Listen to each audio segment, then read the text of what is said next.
Assalamu alaikum, everyone. How are you doing? We have a few people here: Hamza Khan, Anders, Hugh Breeze, Buck. Welcome to this live stream. How is everybody?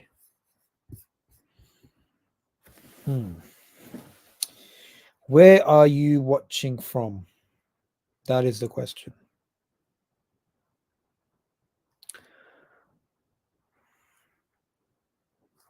Comment below where you are watching from. Mamid is saying salam, wa alaikum salam.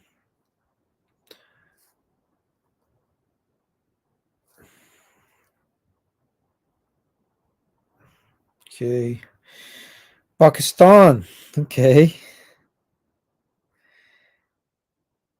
All right. Good. Good. Good. What was I going to do? I was going to do something. Yeah. Okay. Just going to WhatsApp this to myself. UAE, Leicester, Plymouth. Saivash Pakor. Sure. What's your question?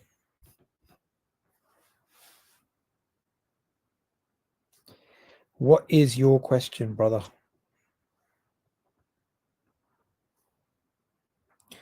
Bilal Bhatt, Assalamu alaikum.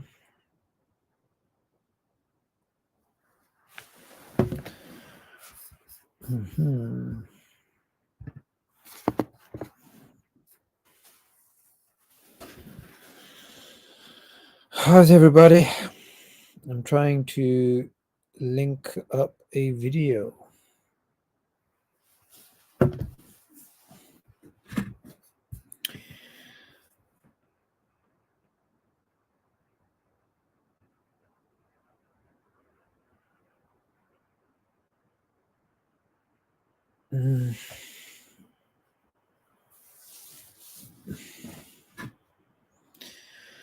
Quite a few people are watching.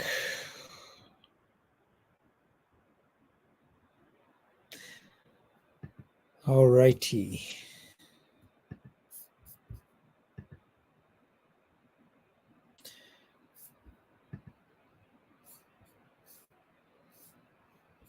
Okay.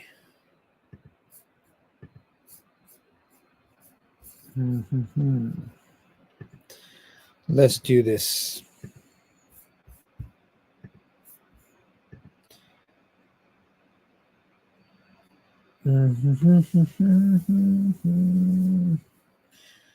Why is my laptop not working? And I think if it's right. Okay. So this is the video that we're going to be responding to. It's a discussion between Richard Dawkins and Alex O'Connor.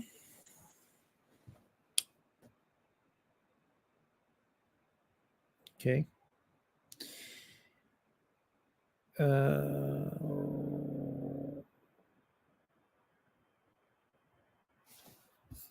Okay. Saivash. So I've answered your question a few times on my live stream previously. Not your particular question, but other people have asked the same question. So essentially questions about multiple human races when it comes to, say, for example, us as Muslims, we believe in all of us being the children of Adam al-Islam. How do we reconcile that with Denisovans and Neanderthal DNA and all these types of other interbreeding sort of ideas? So firstly, what do we mean by Bani Adam? What do we mean by being from the lineage of Adam al-Islam? Do we mean modern day Homo sapiens, excluding Denisovans, excluding Neanderthals? Maybe. Or maybe it's the case that Neanderthals, Denisovans are part of the Adamic lineage. We don't know. How old is our species? But what I mean by our species is not the scientific definition, is the Islamic definition of children of Adam. Because obviously, from a scientific perspective, they don't believe in the first man. So that's what's important. So if somebody was to say Bani Adam is different to Neanderthals and they're two different species and they interbred, yeah, that could be quite problematic. Imran, there you are. Join this live stream, bro, please. I need help. I want you to react with me to this video with Richard Dawkins and Alex O'Connor. It's just 1 minute. So I'm going to send you the link. Please join. You guys saw it. He's online. Let me find him. Yeah. Send link. I'll jump on. Yes. Finally. That's good. I like doing lives with him. He's the most synergetic person with me. MashaAllah. All righty.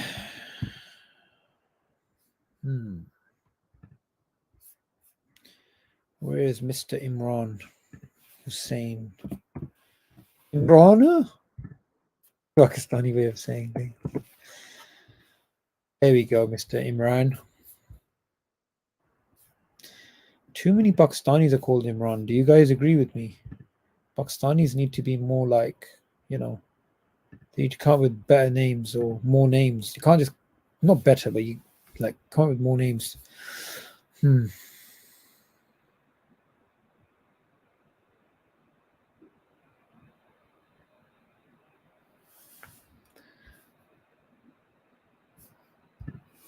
But I did not go to Pakistan with Sapiens. I was there before that.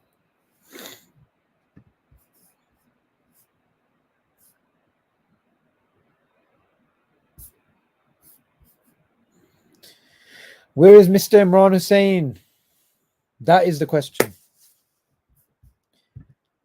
What on earth? You're muted. Assalamu alaikum. Salam, you're muted, man. What the heck? Sorry, bro. I was just trying to sleep for a bit. Why? Why are we trying to sleep? This is Ramadan.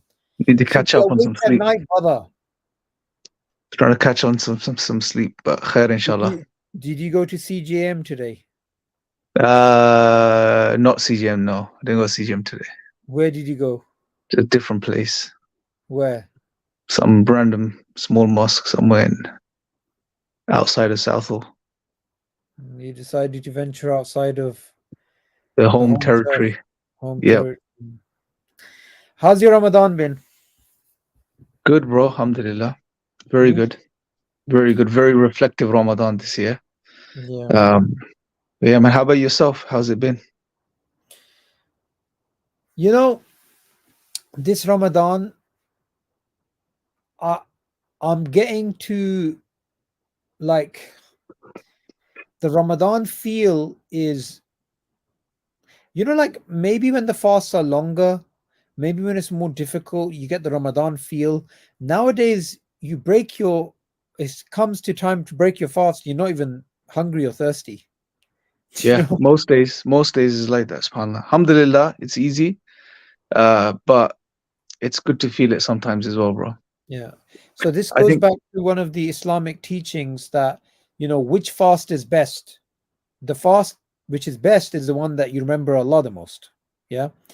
So, you know, I think what's happening is we're robotically just completing the motions, but we really need to work on our spirituality. And even when it comes to, you know, the night prayer, the Taraweeh and everything, you know, sometimes we don't even know the basic meanings of what's being recited.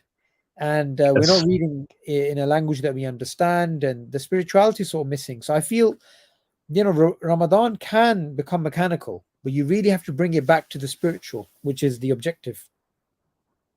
Yep, absolutely. And look, it can be done many ways, bro. Sometimes it's just a case of taking some time out to reflect, you know, just taking, because, you know, we go about a day, we do our things, and you don't really, and you're fasting, but you don't think about it, and then it's time to break iftar.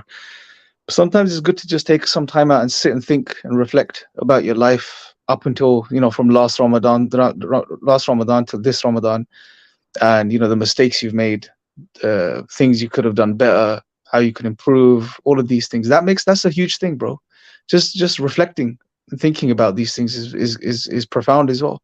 And it's an act of worship, you know, reflecting on your own life, upon Allah, upon, you know, existence and your relationship with Allah and fixing it. All of this, it all adds up, bro.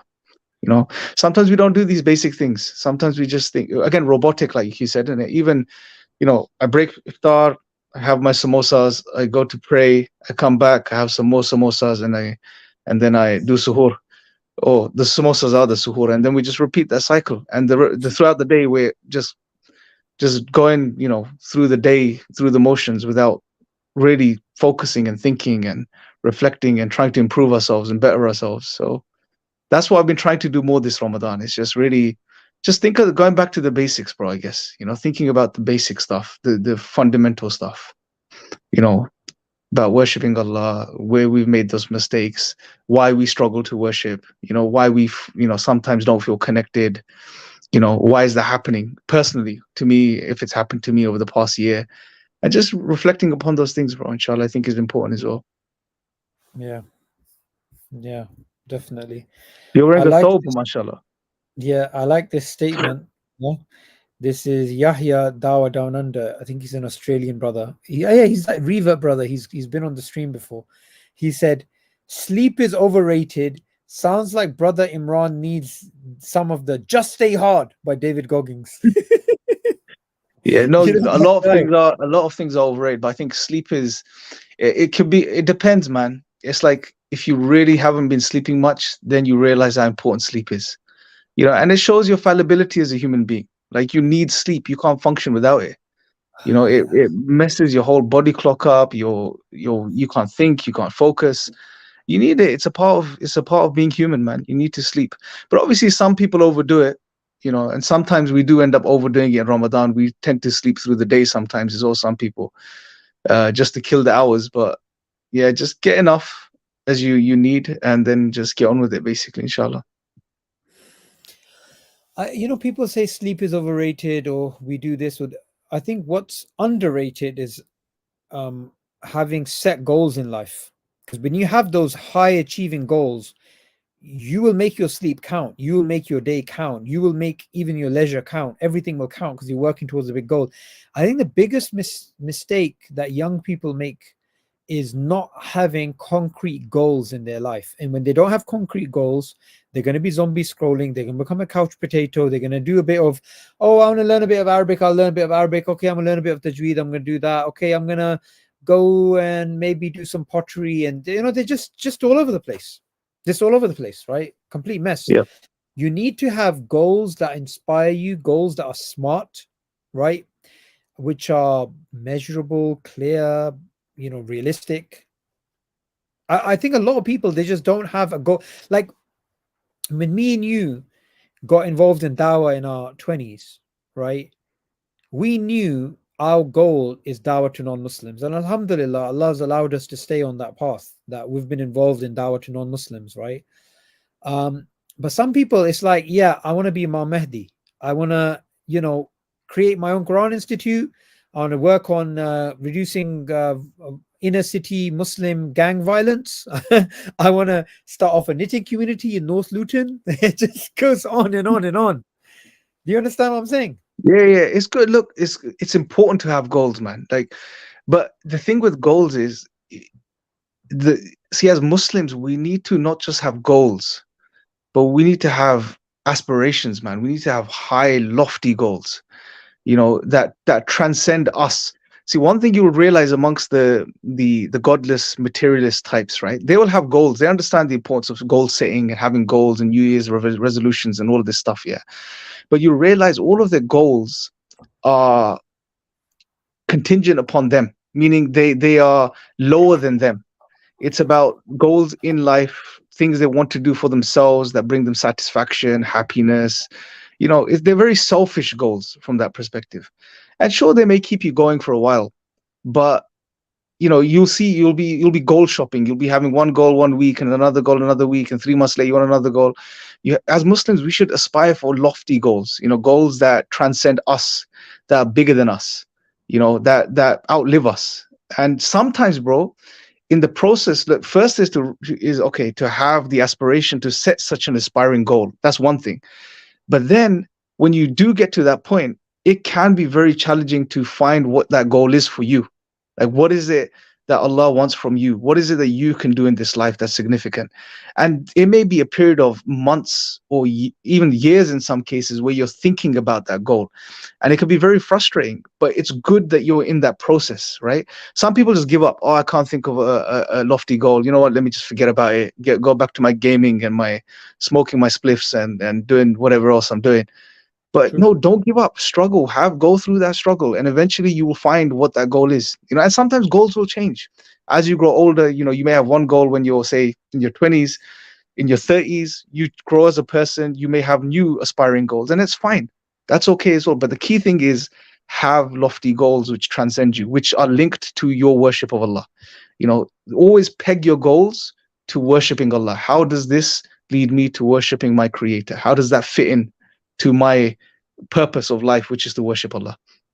And I think if you're struggling to, especially with guys, as men, if you're aspiring to do that, then you're on the right track. And don't lose heart just because you can't find it immediately, by thinking about it for 5 minutes. If it takes a bit of effort, put in the effort and figure it out, inshallah. It's good. Definitely. I would also add, I do not think it's possible to read the Quran in a language that you understand, reflect upon its meaning, listen to what Allah is telling you what to do, and not have goals.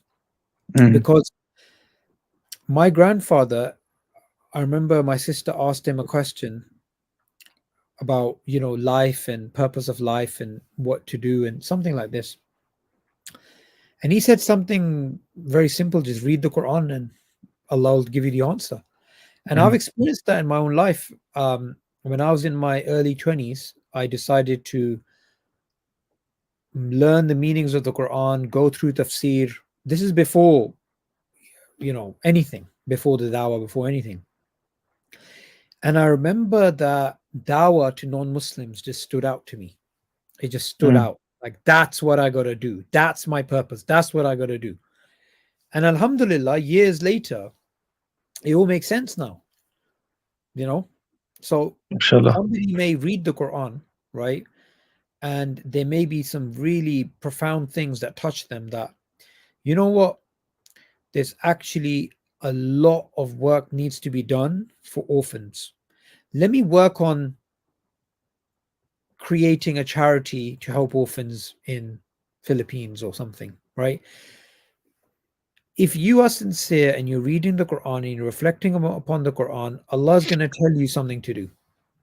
I'm a big believer in that. I'm a big believer in that. The Quran's there to create a paradigm shift, to make you look at the world in a different way. It's there to motivate you. I cannot accept somebody says that they're connected to the Quran and they're reading the Quran, they're reflecting upon the Quran, and they're a low achiever in life. They haven't achieved much. I don't think that's possible. I don't think that's possible at all. Yeah.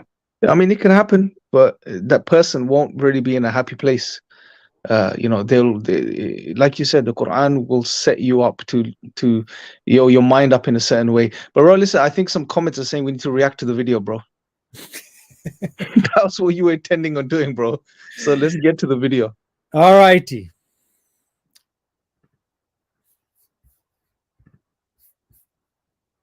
It's Alex. The big problem of design, It's as Buddha's. William Paley put it, was life.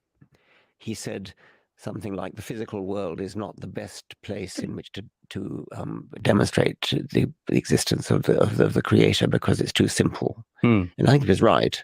And he was also right when he said that the really big problem for religion is life. And his whole book is based upon looking at design in the living world. Darwin solved that. So Darwin solved the big one. And we have. Before we continue, this old man can't stop lying, bro. Honestly, look how happy he is. Yeah, but Imran, I want you to focus on something. Yeah? Bro, I did a video on this, but I'll share my thoughts on it. I've seen this clip. Okay, listen, it's so funny. Yeah, just watch. My man's getting all excited that Darwin solved the mystery of life. Just watch this, yeah. I've seen this. It's Have brilliant. some remaining problems. The arc is still hasn't really reached its end. We still have some problems with the origin of the laws of physics, the origin of the universe. So basically what he's saying is, look, we should be hopeful that there's no designer because Darwin showed there's no design in biology. We don't have the answers for the origin of the laws of the universe.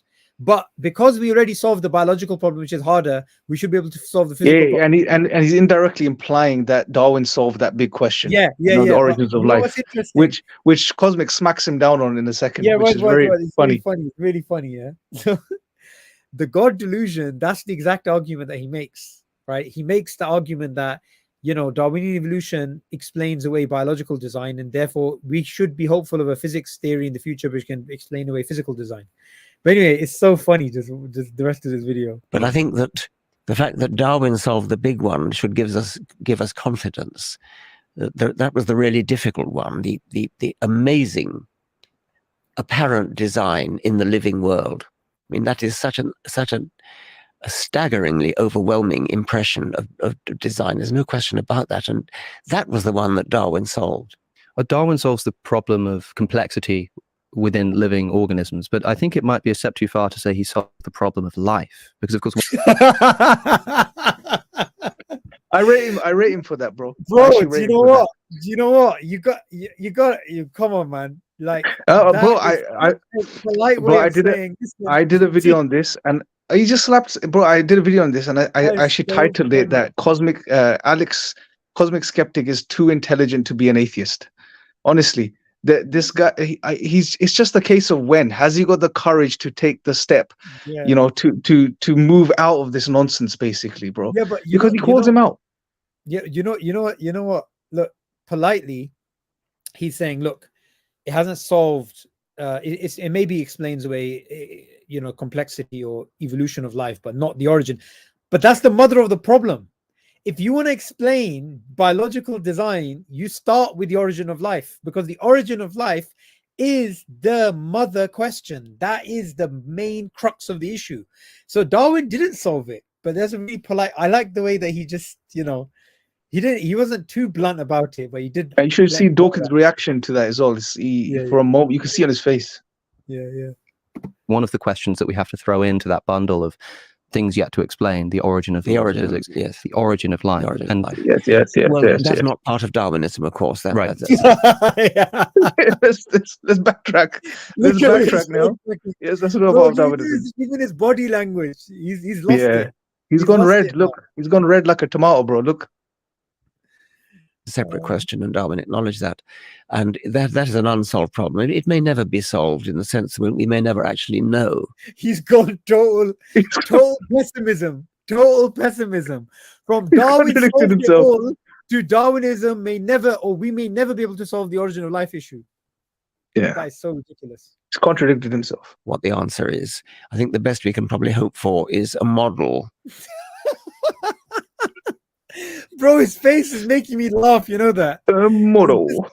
Look how different his face is to how it was previously. Yeah. So see, he's not as witty as he was when he was younger, but he's still, he's trying. The neurons, he's trying to fire those neurons in his brain so he can backtrack on what he's saying. Just a minute ago, look how certain he was. Yeah. Anyway, which is so elegant that we may say, well, it's so elegant, it's got to be true. But that's a bit different from having direct Pause evidence. Pause it. This fraud, bro. This guy, he may not guide him. He's still not dead, but he's a fraud. He's always been a fraud, bro. And now his fraudulent nature is coming out as in his old age, bro. He's exposing himself. That's what's happening here, bro. Like, it's so elegant. Bro, it's so elegant, isn't it? Like, that's why it should be true. Well, you know what? Intelligent design is very elegant as well. So that should be true. It's very elegant if you think about intelligent, the theory, the whole intelligent design proponents. It's a very elegant theory, So okay, let's go by his reasoning now. Yeah.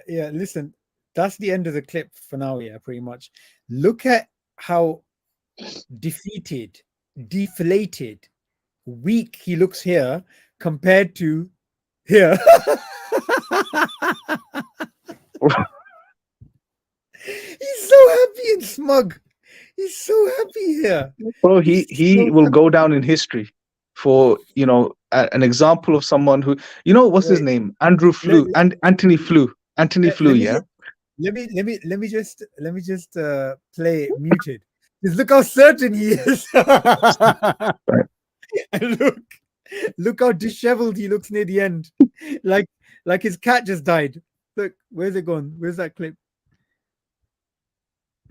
Who is it? There we go. Yeah, That's the look. That's the look when he got caught out. yeah, That's the look when he it's got caught out. it's Yeah. disgusting, man. Honestly, he's such from shame, man.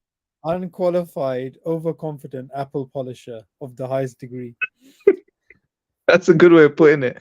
But honestly, That is, he's a fraud, man. honestly, that's just making me laugh so much. That his body language. But and you have to rate Alex. You know, at least he had the, you know, the But you fortitude have to. to understand that wasn't planned. He was genuinely like asking, but that doesn't solve the origin of life. But And he's by the way, lying. by It's the way, sophistry, bro. listen, if you look at Dawkins in terms of his writing, his responses, his way of dealing with his opponents, he's dealing with intelligent design proponents. And in particular, he's dealing with William Dembski, he's dealing with Stephen Meyer, he's dealing with Paul Nelson, he's dealing with Michael Behe. These guys bang on about the origin of life. They always go on about the origin of life. The origin of life is, if you like, the starting point of the intelligent design movement.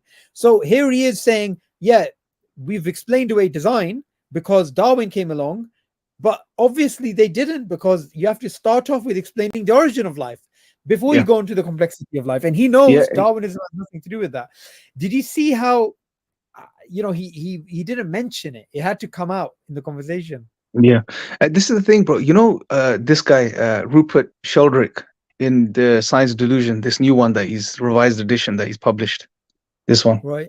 Yeah. Oh, no. He- Yeah, he- you were going to do a book review on this. we'll do a proper one, inshallah, yeah, on this. But one thing he highlights, and you could probably chime in on this because you've studied Darwin and his Erasmus and the other folks around him, yeah, his father and his pit bull. But Yeah. what he says is he categorizes Darwin and Erasmus as romantic deists more so than materialists or atheists, meaning they weren't the typical atheist types that have a materialist outlook on reality. They were more like, they believed that nature itself had this sort of divine type of power of creation and all of this type of stuff. And this was sort of underlying the whole sort of theory and the proposal of the tree of life and all of this type of stuff. Now, when you get a hardline naturalist materialist like Dawkins trying to now bounce off of the theory and then act like it does away with God, that's one reason you're gonna run into problems as well, because it didn't seem like their objective was to completely deny God and remove God from the picture. It was just a means. Darwin is trying to explain how life, developed and prospered and grew on this planet, as opposed to just trying to do away with God. But that's what the materialists tried to do once they sort of grabbed onto his theory, and people like Dawkins. So yeah, he's lying, man. He's a liar. That's what he is. He's a liar. He's an old liar. And he's bro, I'll say Anthony Flew, for example, he again, he was an atheist all his life, but by the end of his life, he wrote his book, There Is a God, and he gave his reasons as to why he changed his position. And he was honest, intellectually honest. This charlatan, on the other hand, he doesn't want to do that, bro. He wants to keep believing his lie and take it to his grave, bro. And he has no shame. He's got young kids calling him out. He has no shame. He has no shame. Young Honestly, kids, he has bro. no shame. Like Cosmic Skeptic could be his grandson, his great grandson, probably. Yeah, he's calling him out. Yeah, nicely, with respect, with adab, calling him out, but he has no shame. He still tries to just go back on his, instead of saying, you know what, you have a point. That's a good point. No, he just tries to go back and spin it. Yeah. Shameless, man. These people, they try their hardest to give a picture like we got it all together, everything's fine. And then someone turns around and says, there aren't problems with the details as you're sort of indicating. There's problems with the entire picture, the entire paradigm, the entire story, the entire inference, the entire narrative. Everything's falling apart. As in, you haven't actually solved life's central issue, which is the origin of life. And he's talking like, if you go back to the clip, he says Darwin solved it, and we're just dealing with basically the details. That's the crux of what he's saying. But Yeah. it's not the case at all. Or And a sophistry. I would say this is lying through omission. Like, you can lie without the words that you're saying being false, but you can lie in a way that you give a picture of things not the way that they actually appear. Do you understand? Yeah, So yeah. it's like he's lying through omission, man. It's dodgy logic, bro. He's trying to say, just because Darwin may have proposed as to how life developed on this planet, therefore, it somehow does away with the emergence of life, or how it came to be in the first place. And he's trying to just mix it up and just present it in a way, he dealt with it. No, he didn't. Many years ago, since he published his book, he had this aura of invincibility, like he can take on anyone. He knows what he's talking about. The more gaffes like this that have been happening online, where have you gone? The more gaffes like this that have been happening online, people they discredit his ideas, because you only need to make one blunder for people to start questioning you, and he's done this many times.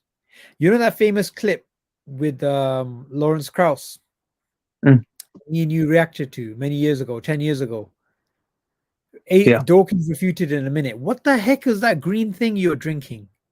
This is a protein shake. Brother. What's that, brother? Have you seen that clip? Oh, yeah, you showed me last time on the last live. Brother. Anyway, someone should do an edit where Dawkins is like talking and he says something nonsensical. brother. Brother, what is that, brother? That'll be funny, man. Especially with this clip where he lies. Allahu Akbar. Allahu Akbar. So, Imran, apart from that clip, have you been reading the Quran this month? Yes. Have you been using the Quranly app? Not much, because I like reading off the Mus'haf itself. So, but whenever I have my phone, then that's the app I turn to, bro. It's the best app, mashallah, for reading Quran on a sort of digital device. Good man. And I've been promoting this app for a very long time. This app is fantastic. You have your phone with you all the time. This app is being pushed by Mufti Menk, by Ali Dawa, by Zishan, Smal to Jannah, by Yasmin Mugahid, by Umar Suleiman, by so many people. This is a fantastic app, guys. Here you go. Yeah, you can just go here, download it. It's a look, at the end of the day, we need to build habits, right? We need to build habits to be connected to the Book of Allah. Even if you read 3 verses a day. How long does it take to read 3 verses, bro? There's 5, probably 31 minute. Yeah. And the good thing about this app is once you start using it, it gets very addictive, right? It tracks how much you read. You know where you are. You can always go back to your previous thing. You can play the verse if you need to. You can read the translation in English. You can have the transliteration. It's very addictive, guys. Download it, learn from it, and tell your friends and family about it. And if you're not going to read the Book of Allah in the month of Ramadan, then what are you going to do for the rest of the year? What are you going to do for the rest of your life? Absolutely. How's your Islamic studies going at the moment? You were doing your master's, weren't you, in Islamic studies or something? Yeah, still, I'm just starting my dissertation now. So in the process of selecting What's your dissertation going to be on? I don't know yet. I'm going back to the drawing board. He didn't accept my first proposal. So he said it's not master's level. He said maybe for a PhD. Okay. So I got his point, because secular education is very particular. They want to condition you to think in a certain way, and learn certain things at certain levels. So you have to just bite the bullet, as they say, in it, and just Yeah. just go through the process, I guess, inshallah. Yeah. So I'm just back to the drawing board, but inshallah. I have time. I've got a year to finish it. So more than enough time, And inshallah. you're writing the Young Muslim Guide. Yes. What is that about? So that's a project that I've been working on for a few years now. I've had this idea in my head where I wanted to, because I noticed there was a gap in the market. There was nothing for a younger audience.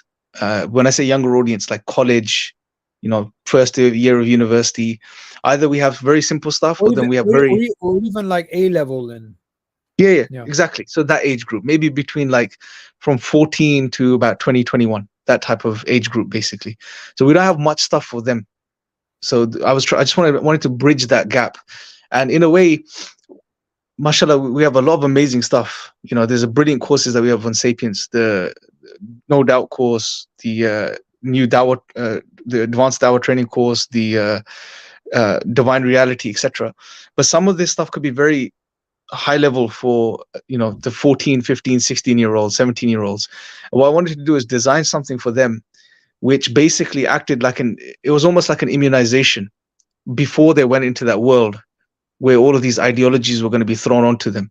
So I wanted to act almost like an immunization jab, basically, before they go into the real world and face these viruses, these ideological viruses that are out there. So that's the sort of thought behind this course.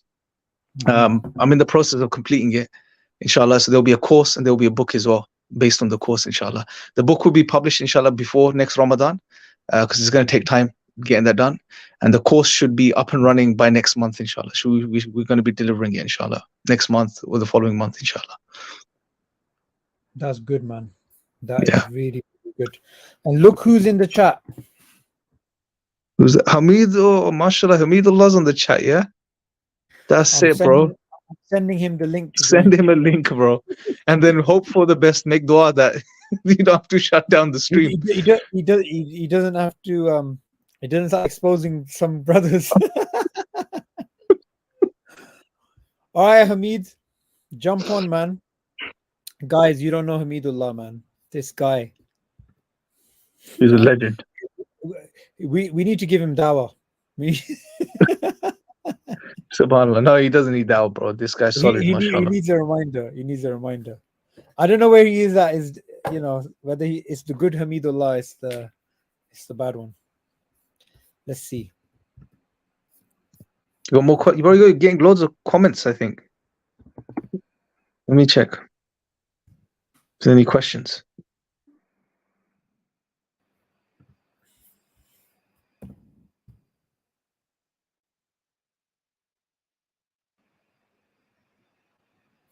What the heck happened there?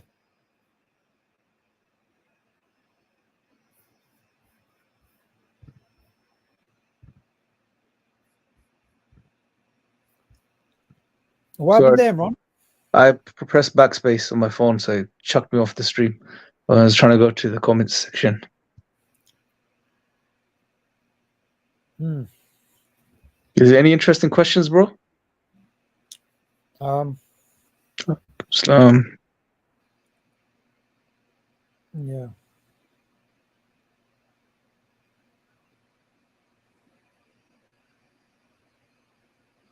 I'm talking to Hamidullah. MashaAllah. Brothers and sisters, if you have any questions, just chuck them on the chat and then we can pick them up. I'll just go through them now, inshallah.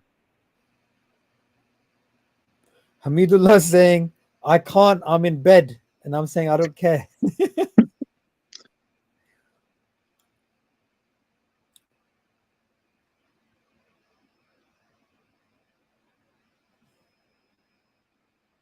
Sabur, we need more videos on evolution.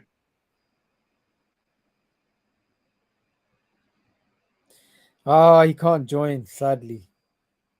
It would have been so fun to speak to him. Such a fun guy. Yeah, mashallah. Yeah, bro, people are requesting more videos on evolution. Yeah. You gonna do more videos? Yeah. I'm always doing more. Bro, we just did a video right now. We just reacted to Dawkins and... All right.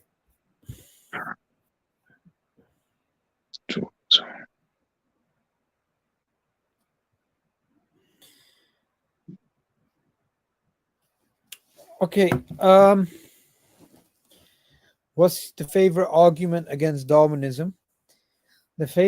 I think my favorite argument against Darwinism is the challenge to gradualism.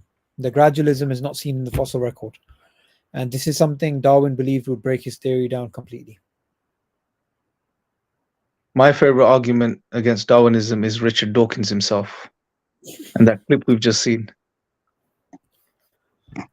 My teacher says they are dinos, yet how do I disprove him? You don't need to disprove him. They are Dinos? dinosaurs. No, but is the teacher are saying they exist now? Is that what his teacher's saying? Yeah, I don't know. He's probably been watching Jurassic Park too much.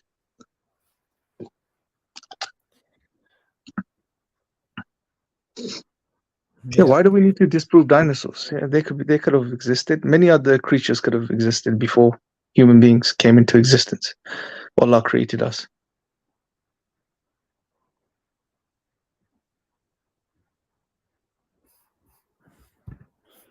Can neuroscience explain consciousness? No, because neuroscience deals with the physical, and consciousness is a phenomena which is fundamentally non-physical. Mhm.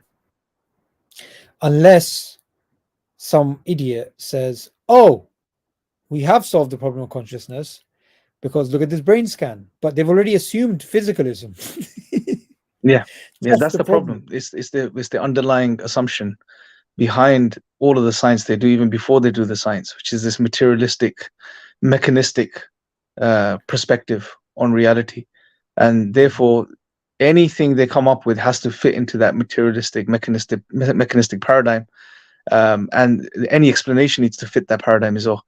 So some do try to explain it away by saying it's an illusion, or it's just a byproduct of the function of the brain.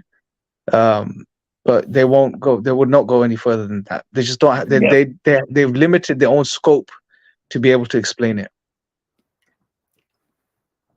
That's right. There has to be a revolution in science, man. Honestly, and I think there will be very soon, bro, because with this sort of postmodern movement, you're seeing these new age scientists, some of these new guys that are becoming very popular online.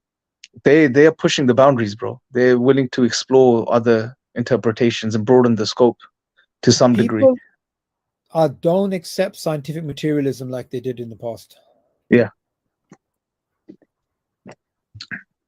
Yeah, but they'll go down some other route, you know. They won't go down a religious Have you started reading that book? I've pretty much finished it, bro. I've got a little bit left. What just the a few heck, chapters. man? Huh? Bring it out. Bring it out. What's the first chapter about? Yes, here. First chapter is about the mechanistic. I don't want to hear you. Bring it out. Show the audience. All right, let me show you. I'll show you the contents page. I'll read the content. It's actually one of the pros of this book, bro, is laid out really well, really well, mashallah, the way he's done it. There's things I like about it, and there's things I don't like about this. Yeah, what I like about this book is the way he deconstructs this narrative that of the objectivity of science. That it's the most objective method, and it leads to truth and all of this type of stuff. He breaks that down very nicely. What I don't like about it is that every so often he pushes his own what's it called? Subhanallah, something resonance. Morphic resonance, yeah, his own theory. And he injects it in. It's like, it reminds me of Lennox, John Lennox, when he makes some brilliant arguments to deconstruct atheism and brilliant arguments for God's existence, but then he injects in his own Trinity, which destroys it for him. So this is similar to what this guy's doing. So he does this every so often, which is not really appealing. But the first chapter is called "Is Nature Mechanical?" Second chapter is the total amount of matter and energy always the same? Third chapter is, are the laws of nature fixed? Fourth is matter unconscious? Next is nature purposeless? Is all biological inheritance material? Are memories stored in material traces? Are minds confined by brains? Are psychic phenomena illusory? This was an interesting chapter, number 9. Number 10 is mechanistic medicine, the only kind that really works. 11, illusions of objectivity. That's a really good chapter as well. And science futures. So yeah, it's a good. There's some really good chapters in this, but I like the one on the psychic phenomena because he talks about parapsychology and the study of unusual anomalous phenomenon, right? And this is a topic I'm quite interested in anyway. Say that again. So he did one chapter on where he goes into sort of parapsychology and things like ESP and ESP, what's that? extrasensory perception, I think it's called. So where people can psychics, basically research on psychics, telepathy, all of this type of stuff. So these things have been studied scientifically since I think the 70s, and there's some really solid research on it as well. That's like mad. this, I had no idea. yeah. I had no idea that had been studied. Yeah, bro. Even the American government were doing stuff on this back in the 60s. What was it called? There's a project they ran called Project Stargate, and they were studying remote viewing. That's what they were studying. Basically, where they had agents that would sit in a room and they'll be given a target, and they would have to just, with their mind, apparently, go to that place, see what's there, and report back. So gather intelligence psychically. They were doing all this crazy stuff, bro. There's a film on it as well. It's called Men That Stare at Goats. It's a really crazy, funny movie, yeah. But that's what they were doing. They were experimenting with this stuff. But there's been scientific studies on this in the field of parapsychology, and what he highlights is that there's some really strong research and evidence that's coming out that there's some truth to psychic phenomenon. But obviously, within mainstream materialistic science, they completely reject this, and they have no basis to reject it. But they reject it because of the underlying presuppositions. So that was a very interesting chapter. Yeah, it's a good book, man. It's overall a good book, but minus his injection of his own, theory, morphic resonance thing. What do you think his objective is? I think I think he's obviously trying to push his theory, although he doesn't talk about it much in this book. But people that know him and read his other stuff, I'm sure, are aware of his theory. But I think he's just trying to promote his own objective, and obviously he's trying to demystify people in regards to science and this notion that science is very objective and it's the truth. For example, there's a very brilliant point he makes about the constants. So the gravitational constant, the speed of light. He shows that over the decades, that speed, there is no fixed speed of these constants. So the speed of light, when they measure it, whenever they've measured, it's always changing, fluctuating within a specific frame. And there was a period, I think, in the 20s where it dropped by 20 kilometers per hour, interestingly, right? So it's weird. It's like a constant, but the speed of light's dropped. Now he explains how they sort of, sift through this. And when they present it to the world, the public, in their papers, they basically, what they do is they reject all of they call it anomalous data or incorrect experimentation, and they just deny it completely because it doesn't fit into the narrative that it's a constant, meaning it doesn't change. Yeah, and then the small discrepancies they average it out, and then they publish it. That is so suspicious. It is. That's what they've been doing, man. It's crazy. It's crazy. That's why it's a really good book, because it's quite eye-opening from that perspective. Yeah, man. It's overall, it's quite a good, interesting read.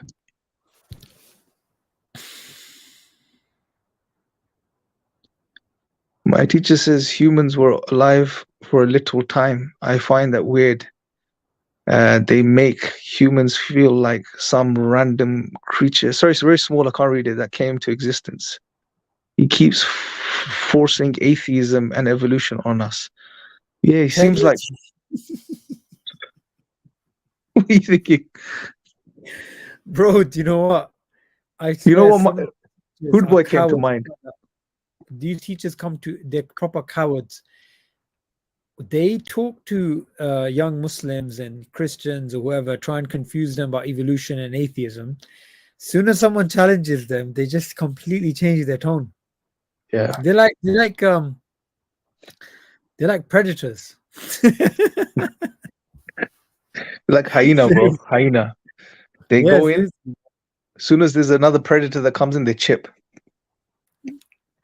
I'm not saying your teacher's a predator. I was just saying some of them do act like that, man. Yeah. Just ignore him, man.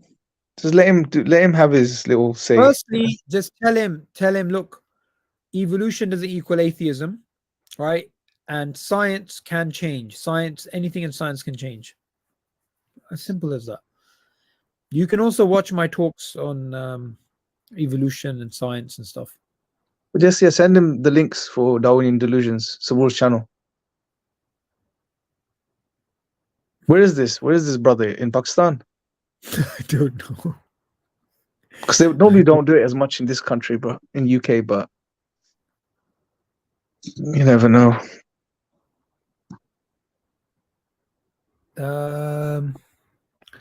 Somebody's asking for advice. MB111. Can you post your question again? Because there's comments and it's hard to keep in mind. Oh, whoa, what's this? Read this out. During a coma, patients have minimal brain activity and are not conscious. Has anyone done a study on the activity right before they wake up from a coma and found a link where consciousness enters? No, I'm not aware of any studies like that, but I think such a study won't really show us much because they'll just boil it down to changes in brain activity, right? That as they're monitoring it, probably, you know. So, but I think what's more interesting is near-death experiences, you know, which are reported and are studied and have been written about extensively as well. And those are things you cannot deny. Like, there's too much evidence there now. There is something really going on, you know, because there's examples of patients who are deaf when they're alive. They can't hear anything physically, yet when they are apparently clinically dead and they have a near-death experience, they report things they heard in the room at the time, which actually were said, but they are deaf themselves physically. So there's no way that sound or that information is getting into their minds anyway, regardless of what state they're in. So the stuff like that's very interesting, you know. Well, but then again, near-death experiences, a lot of people report seeing certain things. That's another discussion in itself as to how we explain those things and, you know, all of that type of stuff. That is mad. Do you think we can be using near-death experiences in the dawah?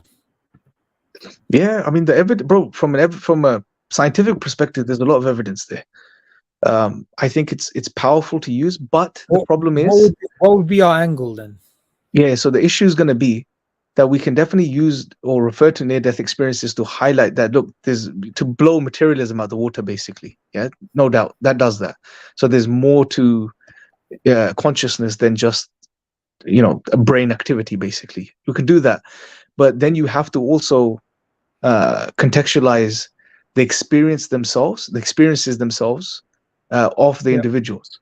So, for example, you know, some of these or many of these people that report these experiences are Christian, or they may come from a Hindu background or a different background, or may not be religious at all. They may be atheists, but they claim to have positive experiences, right? So how do we contextualize that Islamically? That's another question, right? And there's ways of doing that, but all of these things have to be thought out before we, you know, use this in the dawah, I guess. That's very interesting. Because it may just be the case that it's not actually them experiencing death because they're not dead. They come back to life, right? So we know when the soul leaves the body, there's no returning of the soul when it actually leaves at death. But these people are being resuscitated. So maybe they are not making it to the point of actual death where the soul's completely separated from the body, but maybe they're in that sort of limbo state where there's the detachment starting to happen to some degree. So, you know, they may be experiencing certain things or visualizing or seeing certain things, such as a peaceful light or some peaceful sounds or whatever the case is, the feeling of love, all of this stuff. But it's not that they're actually experiencing death in that moment. They just, because they weren't supposed to die at that time anyway, that's why they resuscitate and come back. So they're probably experiencing another realm, but which is not death itself fully. But nevertheless, that's still a very compelling argument for consciousness as a separate entity to the physical brain itself. Definitely. Okay, we have a question. It's from a sister. She's asking about Please suggest any way to bring a young adult closer to the deen. Sounds like someone's getting away from the deen as a young person. You know, young people are distracted by women, drugs, parties, Yeah. money, crypto, just generally just Netflix and sitting down and being a couch potato. What would you advise? You can go to Sapiens Lighthouse Mentoring. That's a place for people like that, inshallah. Yusuf Ponders. Yeah, Yusuf Ponders, mashallah, is running that. He's the manager. And he's doing a phenomenal job with people, brothers and sisters with doubts. So just send them there to the Lighthouse Mentoring, inshallah. Because it's very difficult to give a generic answer to that question, because you don't know what specific reasons are affecting them, what things are affecting them and leading them away from Islam. So, you know, not one size fits all. So you need to get them the specific help that they need. So just go there, inshallah. All right. That's a good question. Let me ask you in another way. This is a question which I saw Sheikh Green address in the office once with a young Muslim that rang him. Before I give his answer, I wanted to get your answer. So there's a young guy who wanted to live the life, right? He's a Muslim guy, but he wanted to live the life and experience the life of, you know, being with women and parties and drugs and, you know, just the whole thing and the way that's glamorized, you know, that whole lifestyle. How would you convince someone like that actually that's a really bad path to go down? So there's a couple of things I would probably do in that situation. One, highlight to them that these things are not going to lead to fulfillment and happiness, that you're going to be jumping from one thing to the other. You're going to be fulfilling your desires. And I'm sure such a person has been fulfilling other desires in the past, and just give them the example of their past. There's probably other things you enjoyed doing in the past which are bad. How did that end for you? You know, did you find satisfaction? Obviously didn't, because now you're moving on to wanting to do other stuff. So just show them the sort of ephemeral nature of just fulfilling your desires and just enjoying yourself in the moment, and highlight to them that's not going to bring anything good, but just destruction. That's one of the things I would do. The second thing is remind them of the hereafter, man, that you don't know when you're going to die. You know, imagine you die in the state of fulfilling your desires and rejecting Allah and turning away from Him. That's eternal punishment in the hellfire. Why would you choose such an end? You know, just to satisfy your immediate desires in the moment, which don't really bring you anything good anyway. So probably, you know, those two things, get them to reflect upon their previous experiences with fulfilling desires, and also remind them of what's coming in the future. Give them the bigger picture, basically. It's a really good way of putting it. Sheikh Green, when somebody was talking to him about stuff like this, he said to the young man that I've been through all of that. And he said, trust me, there's nothing there. Yeah. And that's so, because Sheikh, mashallah, he's very wise. He's lived the life. He knows, you know. But it's unfortunate young people, they don't want to take information or learn from people's experiences these days. You know, most of them don't, at least. Or they just push that aside, because they just it's all desires, bro, at the end of the day. They're not thinking logically or rationally about the whole thing. They're just chasing the desire. Yeah. There's also something else to keep in mind. Do not think to yourself, it's like this. Someone says, oh, I really want to try out heroin. I really want to try out heroin. It's like, why? You get addicted for life. You're going to get stuck in that situation. Once you get the first hit, you're going to want it again and again and again and again until the day you die. No, I just want to do it once. The same thing with zina, the same thing with this party lifestyle, the same thing with this entire perspective on life. It's never going to be a one-off. It's going to be something that you do, and then you do in your 20s, you do in your 30s, you do in your 40s, you do in your 50s, you do, and then you die like that. It's really like that. Yeah. You know, Allah tells us to stay away from zina, and He says it's an evil way. It's a path. It's not an the verse doesn't say it's an evil act. It says it's an evil path, because it's actually, if you think about it, which person does, you know, weed once in their life, or heroin once in their life. It becomes a lifestyle. Yeah. And it's extremely addictive. Allah says in the Quran, actually, before we go to the Quran, there's something beautiful that the Prophet ﷺ said. Everything in this dunya is cursed, except the remembrance of Allah and that which facilitates it. So, have you heard of this statement before? SubhanAllah, no. You didn't know this? Wow. No. It's Let me very bring it powerful. up. SubhanAllah. Let me bring it up. It's so powerful, bro.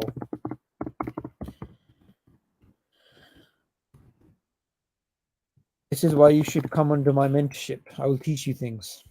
If you're starting a cult, then I will join.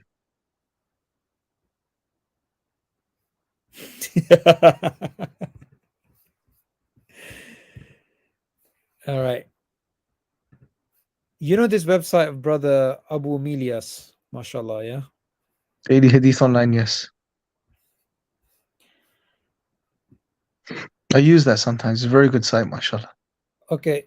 The Prophet ﷺ said, is not the world cursed and everything in it, except the remembrance of Allah and what facilitates it, the scholar or the student? SubhanAllah. Wow. Wow.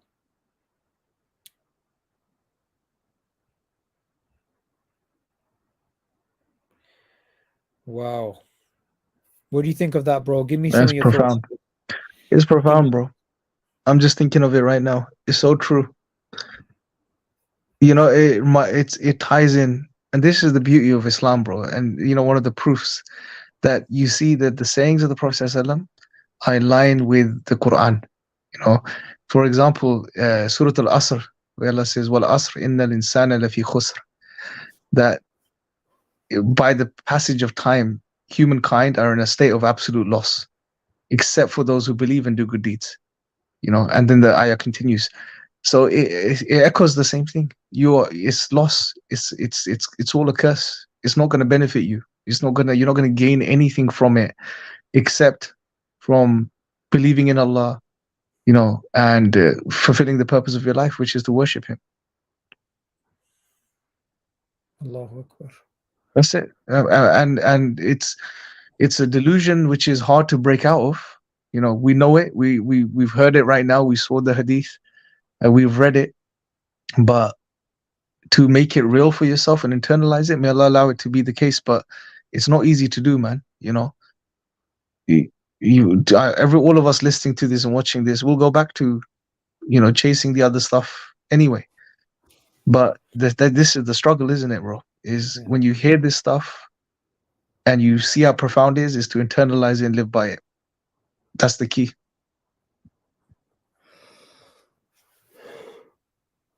Absolutely. SubhanAllah. Come on. Yes, bro. We are, what's it called, live on Twitter, and Twitter audience is way bigger than the YouTube audience. Do you know that? Yeah. Right now on YouTube it's around 50 people. On Twitter it's 400 people nearly on Twitter. Isn't that mad? That's crazy. Twitter's such a underused social media platform, you know? Yeah. How's your Twitter Spaces been going?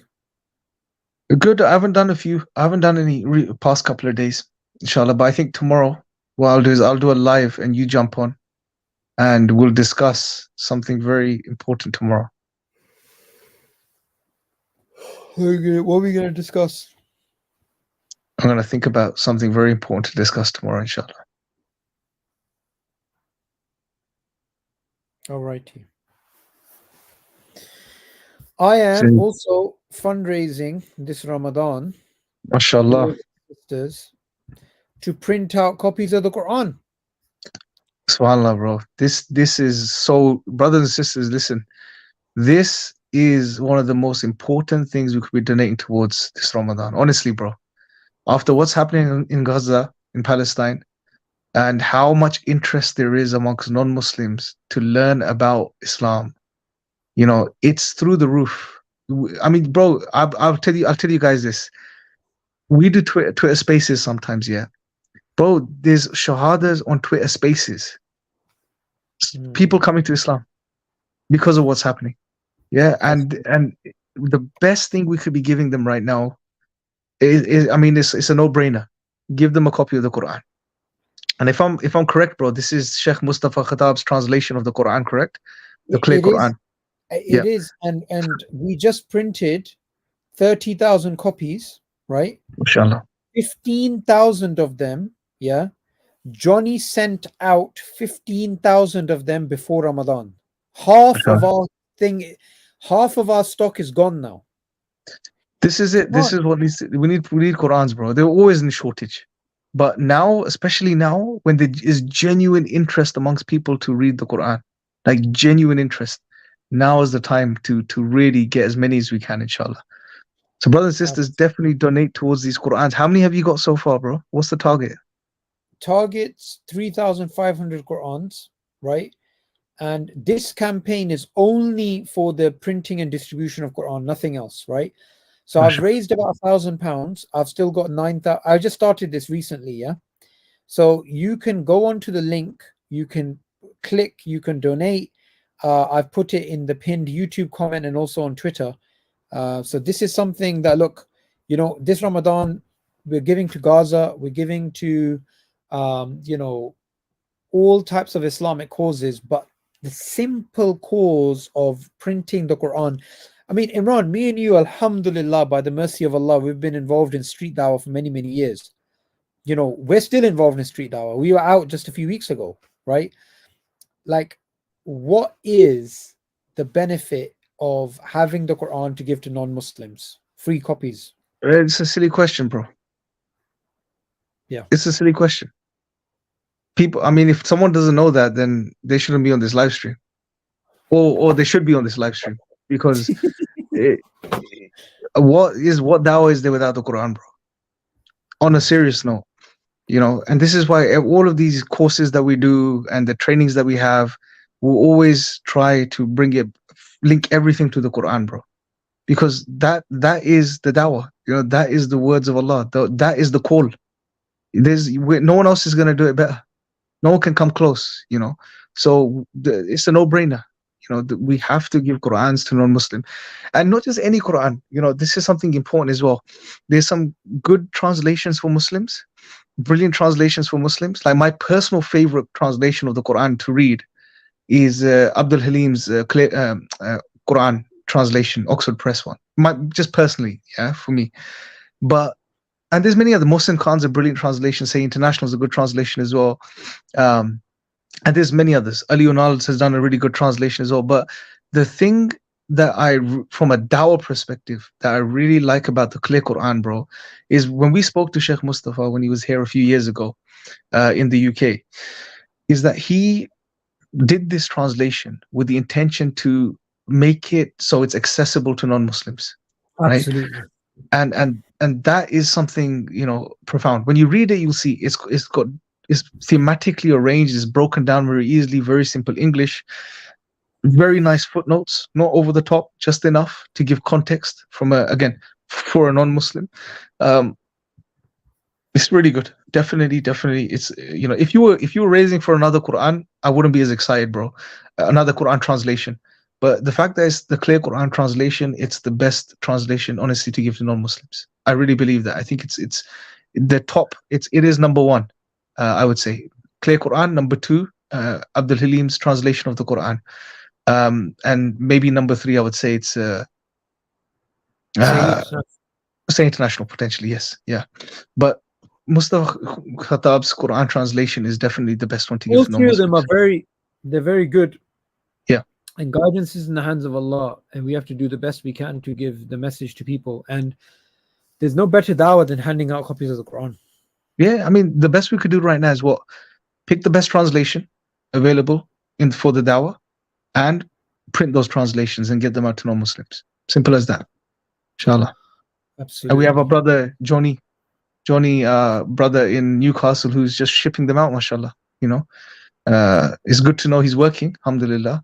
I'm always doubtful, but mashallah, you said he shipped out 15,000 Qur'ans. It's brilliant, mashallah. Allahu Akbar. Bro, that is a lot. I'm joking, by the way.